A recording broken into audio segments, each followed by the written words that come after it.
Si tu es vraiment Hweda et adepte du Python, tu dois porter les scarifications faciales.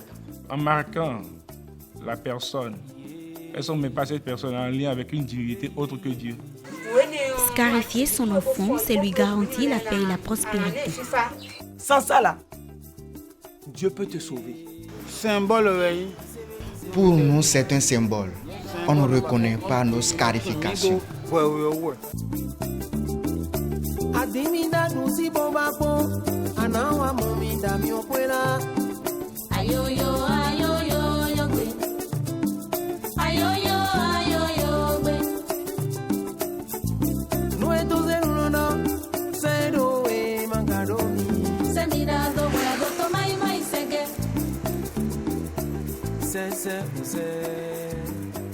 Ouida, une commune située à 39 km de Cotonou. Ville historique, cité du Vaudou, ancien port de départ des esclaves du Bénin, Dahomey d'alors.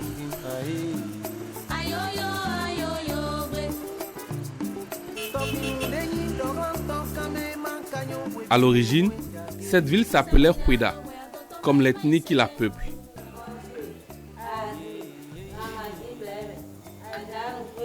Bienvenue chez Mitok Paseno, le roi des Hweda. Il est l'hôte des cérémonies de scarification faciale prévues pour durer 3 jours.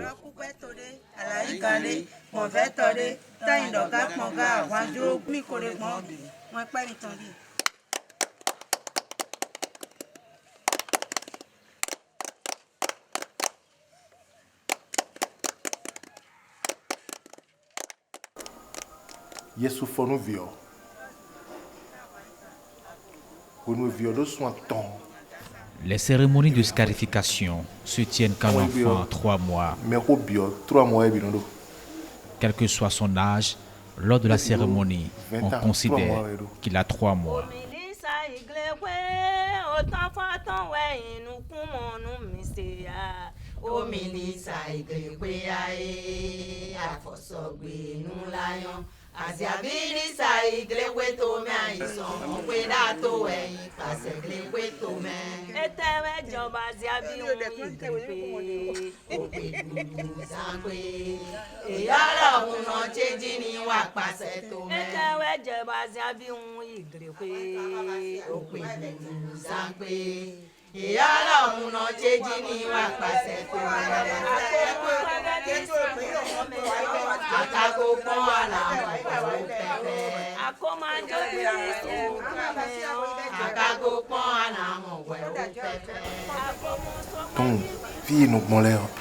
La cérémonie est en plusieurs étapes. En un premier temps, nous avons le Glegbedje. Ensuite vient la dégustation du Vatakpa.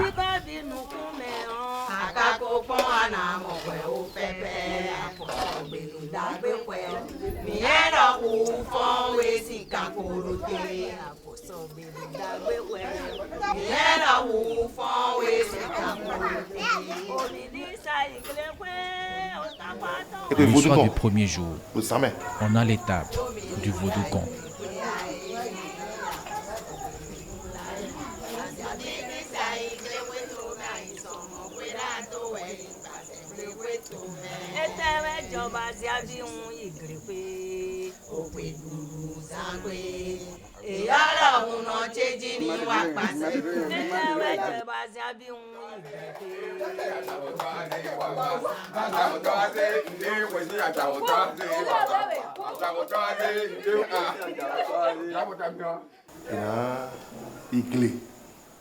Le lendemain tôt le matin, les enfants sont tous rasés à leur retour du champ.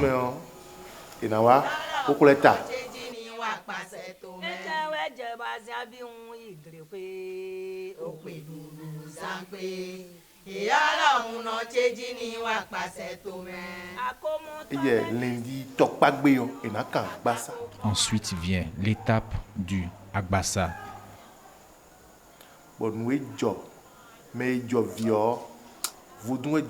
Là, on fait appel aux géomanciens pour déterminer l'ancêtre éponyme de l'enfant.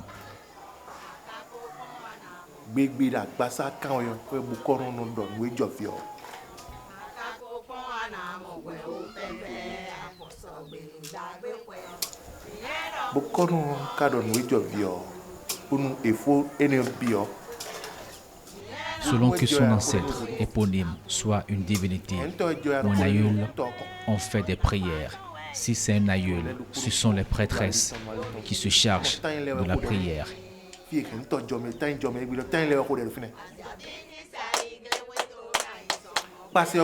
Mais si c'est une divinité, c'est moi qui m'en charge.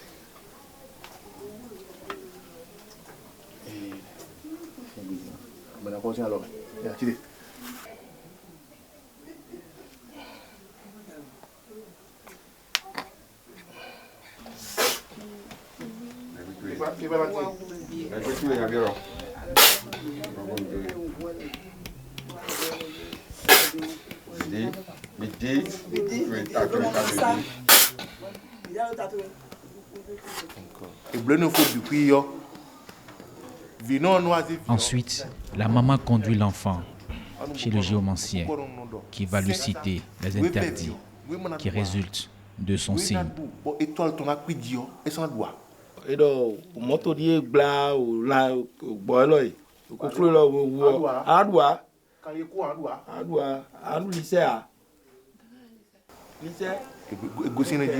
Après tout ça, que l'enfant est scarifié. La scarification faciale est une pratique séculaire au Bénin. On la retrouve dans plusieurs groupes ethniques avec des motifs variés.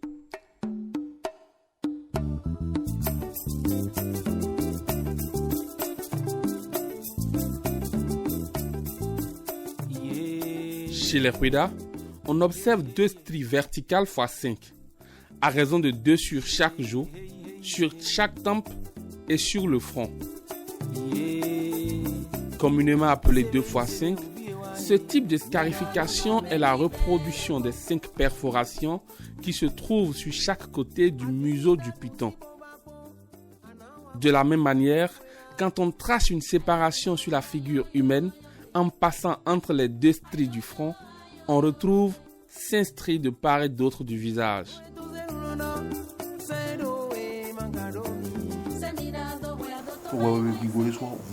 Les scarifications que nous portons viennent du python. On ne les a pas inventées.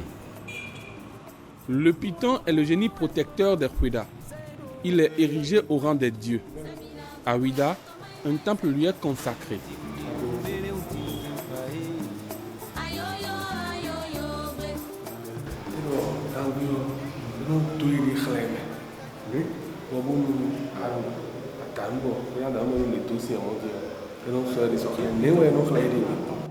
Si une femme commet un adultère, lequel ne dit pas qu'elle ne soit pas de la maison, non, on va commencer par voir le python partout. Au marché, dans ses effets. Dans la société béninoise, les fonctions de la scarification faciale sont multiples et multiformes. Absent du territoire national, le socio-anthropologue Dodi Amozouvi nous a répondu par téléphone. Les scarifications ont une fonction identificatoire. Elles permettent d'identifier l'individu, de l'associer à un groupe socioculturel, de l'associer à un groupe linguistique, donc à une aire culturelle, à une aire géographique. Les scarifications jouent également la fonction de rite de passage. Ça permet à l'individu de passer d'une étape sur la trajectoire biographique, sur sa trajectoire biographique, de passer d'une étape à une autre, de passer d'une vie à une autre. Les scarifications ont également une fonction anthropo-économique parce que selon les castes, selon les communautés, il y a des scarifications qu'on ne fait qu'à un type particulier de personnes ou un type particulier d'individus.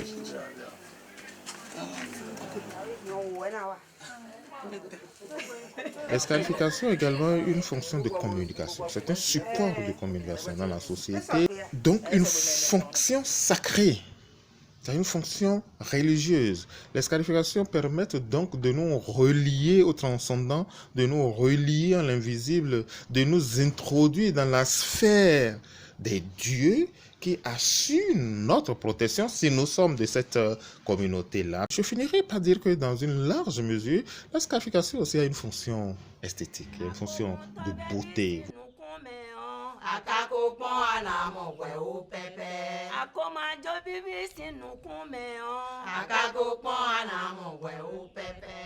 Avant l'incision, les lames sont flambées en vue d'une certaine stérilisation. Elles sont à usage unique. Avant, c'est un couteau qu'on utilisait, mais la lame s'est révélée plus tranchante que le couteau. Avant l'incision, on flambe les lames afin de les stériliser.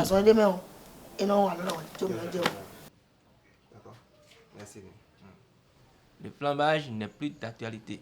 Je tiens à préciser que c'est une méthode qui est proscrite tout simplement parce qu'elle est inefficace. Totalement inefficace.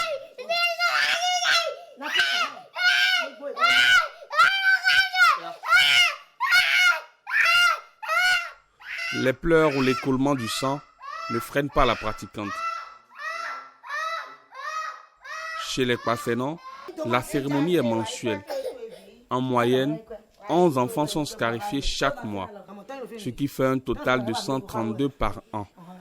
Mais qu'en est-il des conditions sanitaires dans lesquelles se déroule la pratique? En ne pratiquant pas l'hygiène des mains, c'est-à-dire en ne se lavant pas les mains correctement, en n'utilisant pas le gel hydroalcoolique et en ne portant pas de gants stériles, déjà, elle apporte au client ses germes. Et puis, dans le même temps, elle partage avec le client les germes du client.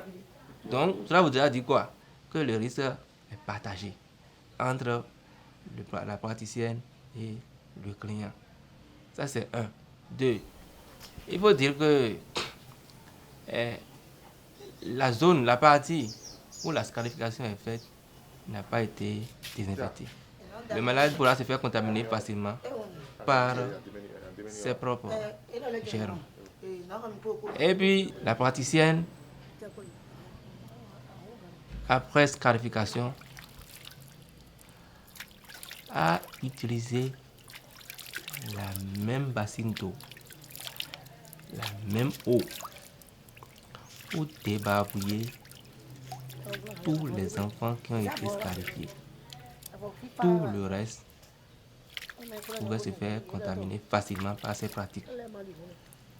Parce que l'eau ayant servi à débarbouiller a été contaminée par le premier. Le pain qui a servi à essuyer le visage du premier, c'est le même pain qui a servi à essuyer le visage de tout le reste. Cela voudra dire que le risque infectieux est encore plus grand. Aussi, la poudre ayant servi peut-être d'antiseptique, c'est contenu dans un bocal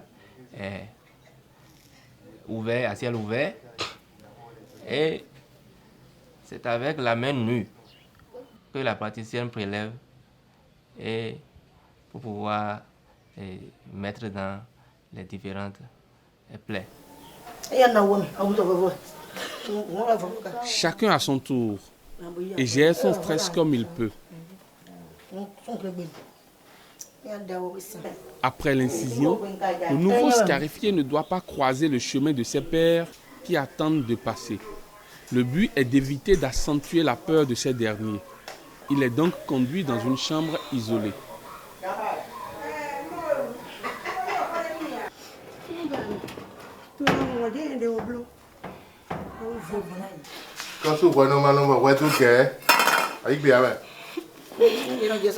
La vingtaine passée, Noélie a longtemps redouté cet instant, mais a fini par s'y résoudre.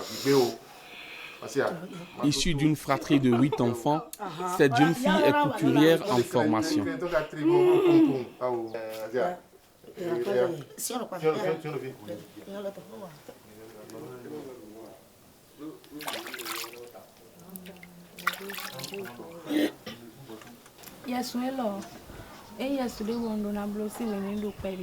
Je devais faire cette cérémonie depuis mon enfance, mais je la fuyais. Si je suis revenue le faire, c'est parce que tout ce que j'entreprends ne me réussissait pas.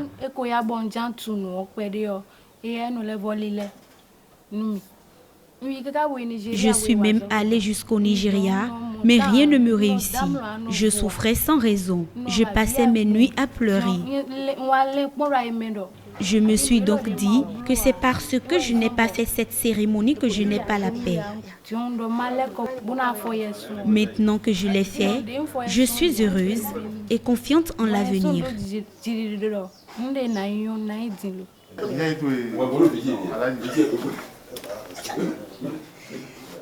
Malgré son jeune âge, Aimé a fait preuve d'une grande bravoure lors de la cérémonie.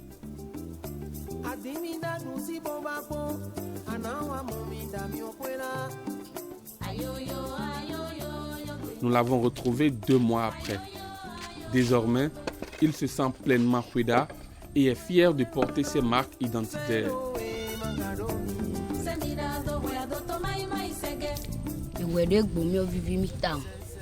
Je suis vraiment content d'avoir été scarifié. Maintenant, je ne me sens plus différent de mes frères et j'ai déjà oublié la douleur que j'ai ressentie lors de l'incision. Compte tenu de la couche de la peau atteinte par l'incision, la scarification est indélébile. Mais avec l'avancée de la technologie, on peut bien l'améliorer.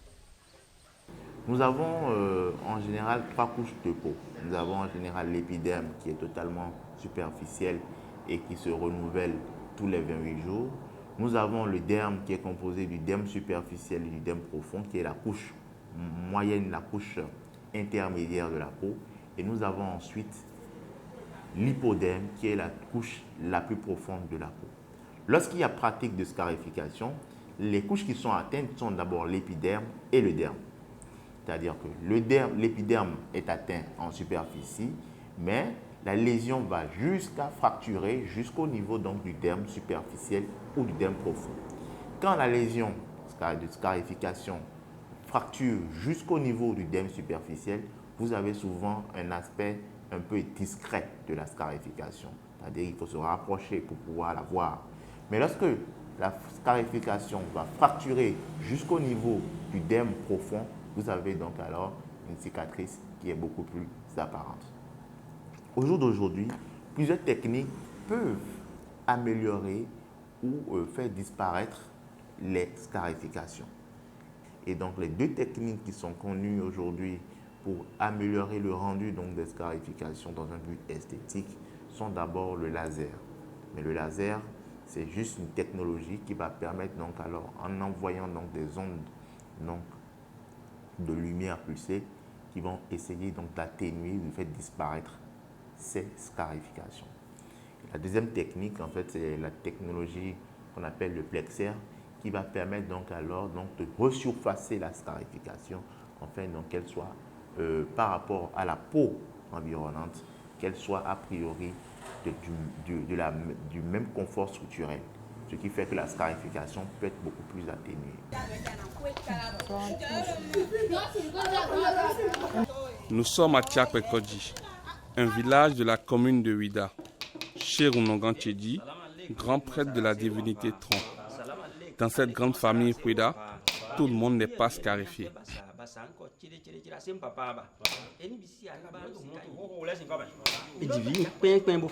Avant, c'est juste à la fin des cérémonies qu'on scarifiait les enfants. Mais à un moment donné, on a commencé à revenir à la maison pour repartir le lendemain. Parfois, au lieu de les ramener pour leur faire la scarification, on néglige. Mais ils le feront bientôt, car on ne doit pas abandonner notre tradition. Mes enfants, je vais les faire scarifier, ce n'est pas encore tard. Moi, j'ai été scarifié à bas âge, mais j'ai décidé de ne pas le faire pour mes enfants.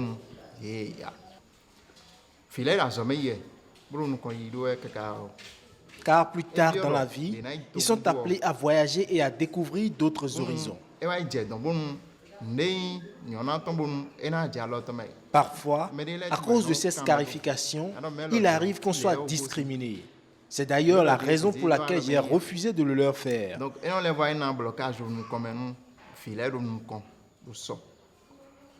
Néanmoins, ils ont fait toute la cérémonie. Il m'a fallu négocier avec les aînés pour qu'on ne leur fasse pas l'incision.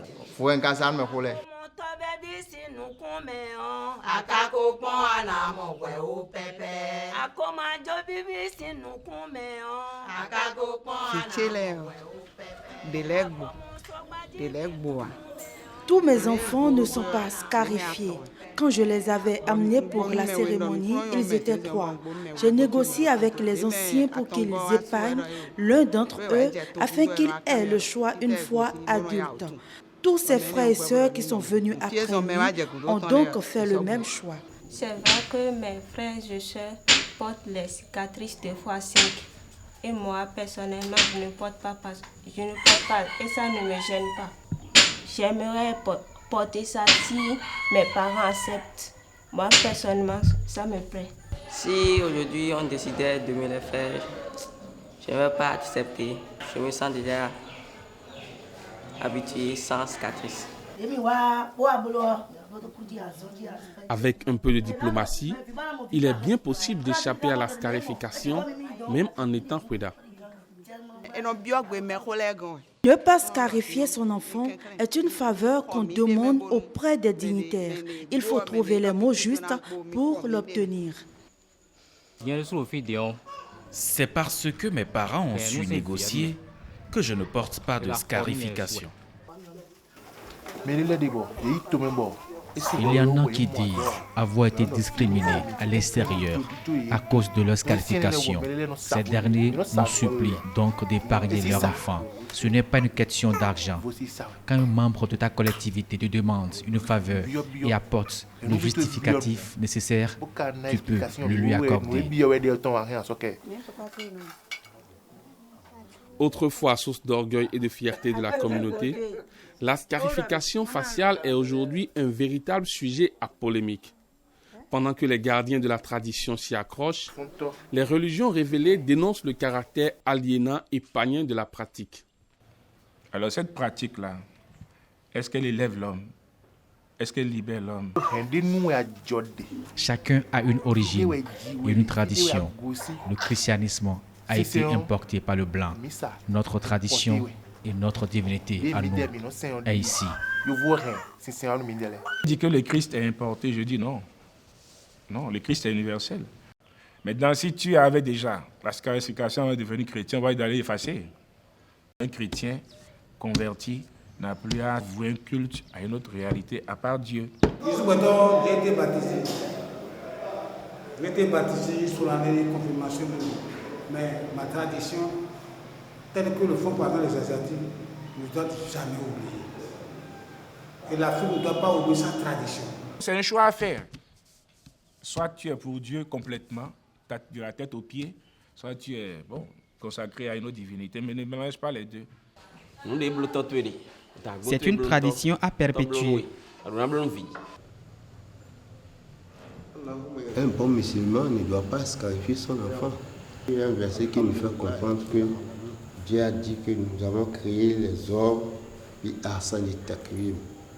En vérité, nous avons doté l'homme en le créant de la forme la plus parfaite. Ça nous suffit largement. Et dans ce que Dieu a fait joli, pourquoi nous on veut changer? Dieu a interdit ça là. Parce que Dieu a créé l'homme sans ces trucs-là.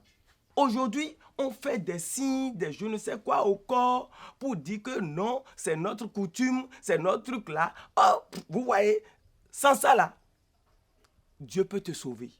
Bannir la scarification faciale, c'est se renoncer à soi-même. C'est perdre son identité culturelle. C'est s'enterrer vivant. L'Église n'a jamais dit de perdre son identité. Ils ont le devoir de protéger la tradition, je ne dis pas non. Mais les pratiques culturelles, il faut faire la part. Culture, culte, ce n'est pas la même chose. Le culte fait partie de la culture, mais le tout n'est pas le culturel. La position de la législation béninoise, quant à elle, est sans équivoque. La pratique de la scarification faciale constitue une violation de l'intégrité de l'enfant puisque la loi réprime la chose. L'article 2 de l'ordonnance numéro 27/PR/MJL du 21 août 1987 interdit toute apposition sur le corps humain de marques extérieures d'appartenance à une race, ethnie, tribu ou collectivité quelconque. Et lorsque vous enfreignez cette loi, cette ordonnance, la peine c'est de 2 mois à 2 ans d'emprisonnement et une amende de 20 000 à 200 000. Malgré cette interdiction de la loi, les conservateurs de la tradition ne sont pas prêts à abandonner la pratique. Mais les réalités de nos sociétés aujourd'hui font qu'il y a de moins en moins de candidats à la scarification faciale. Le tiraillement entre les exigences de la tradition et celles de la modernité est permanent. Et pour les familles, le choix n'est pas toujours facile.